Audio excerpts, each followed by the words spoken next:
Violent conflicts across Africa have cost millions of lives and forced millions more from their homes.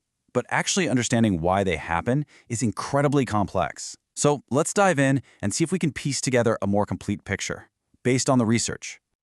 To really get a sense of just how serious this is, the source material uses this powerful quote. It's a reference to the philosopher Thomas Hobbes, who imagined a state of nature, a world without rules where life would be short, brutish, and nasty. It's a pretty grim way to describe the human cost when society breaks down. But here's the big problem. Even with all the attention these conflicts get, our understanding is, well, a mess. Researchers often find themselves looking at a puzzle with half the pieces missing. It's just a trail of clues and contradictions. And that brings us to the key question we're going to tackle. Why is it so incredibly difficult to get a single, clear answer about what causes these devastating wars? Let's try to break it down. You know, a huge part of the problem is that for decades, everyone was looking for that one simple answer, the single root cause. But that search for a silver bullet has, frankly, just made things even more confusing. I mean, look at this. You've got all these different academic fields, and they're all looking at the same problem through their own tiny little keyhole. Psychologists are focused on leaders' personalities, economists are looking at rational choices, sociologists are focused on class. They're all working in their own silos, so of course we end up with a completely fragmented picture.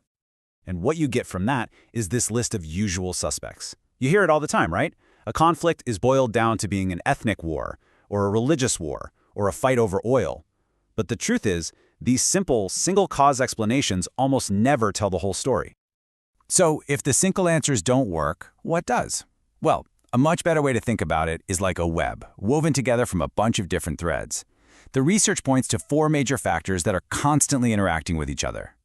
First up, we've got identity. This is things like ethnicity and religion, which are obviously powerful ways to get people to rally together. But, and this is a huge but, it's not as simple as one group just hating another.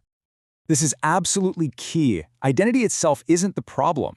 The danger is when it gets politicized, when elites use ethnicity as a tool to grab power, or when they use it to explain away why one group has all the wealth and another has nothing. That's when it becomes explosive. It's what helps fuel groups like Al-Shabaab and Boko Haram.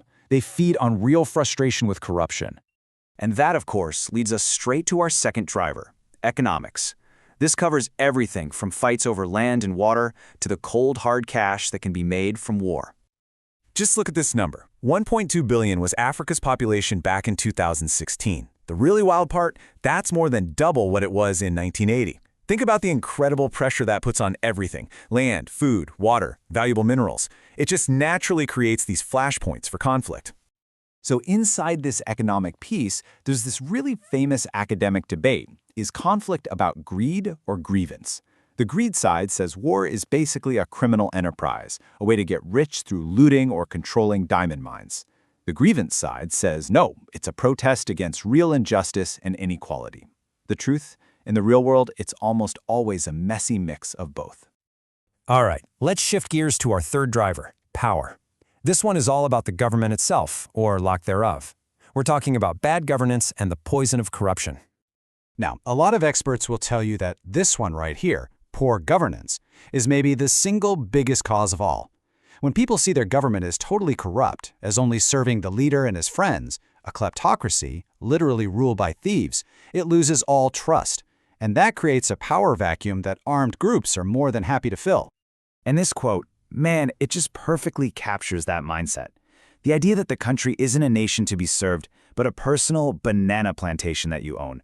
When leaders think like that, it shuts down any hope for peaceful change and pretty much guarantees instability. And you can't understand any of this without looking back.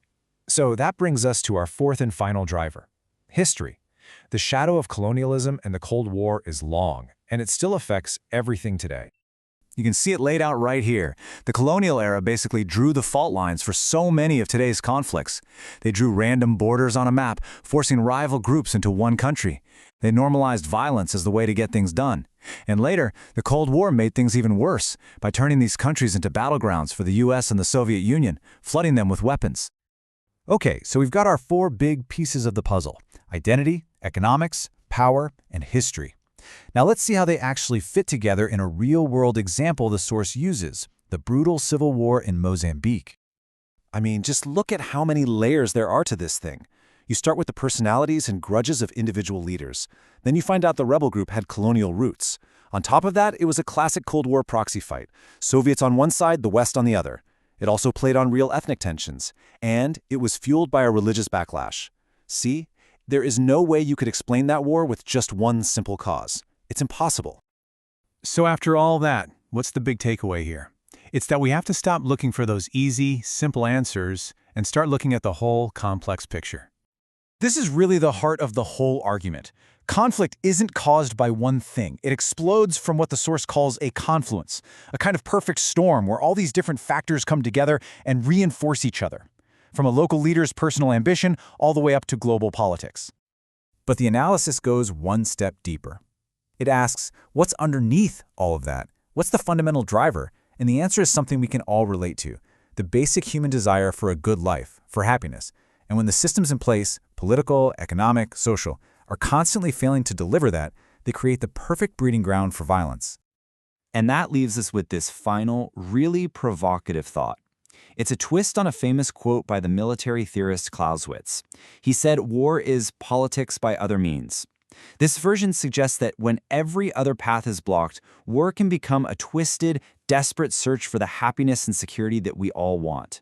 And that is a challenging idea to sit with.